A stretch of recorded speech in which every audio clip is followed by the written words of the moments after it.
నీళ్ళల్లో పోసేసి ఆ మరిగిచ్చిన జీలకర్ర నీళ్ళని కావాలంటే ఫిల్టర్ చేసి ఆ జీలకర్ర తీసేయచ్చు. ప్యూర్ వాటర్ని త్రాగితే చాలా మంచిది. ఇప్పుడు కేరళలో జీరా వాటర్ ఫేమస్ అనమాట. బహుశా ఇట్లాంటి పరిశోధనలు చూసుంటారు. హోటల్స్కి వెళ్ళినా పెద్ద పెద్ద రెస్టారెంట్లకు వెళ్ళినా మామూలు నీళ్ళు ఇవ్వరు, జీరా వాటర్ ఇస్తారనమాట. సత్యనారాయణరాజు రోజుకు 5 లీటర్లు మంచినీళ్ళు త్రాగమంటే, ఏమండి నీళ్లు తాగాలంటే ప్రొద్దునే దోకొస్తున్నదండి, అసలు నీరు బాగోట్లేదండి, తాగబుద్ధి కావట్లేదండి అనేసి నీళ్ళు అంటుంటారు.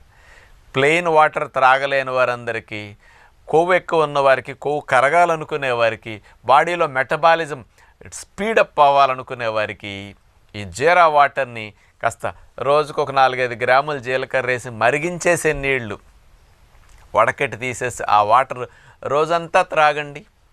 నోటి కమ్మగా ఉంటాయి, మంచి బెనిఫిట్ వస్తుంది, బాడీలో మెటబాలిజం స్పీడప్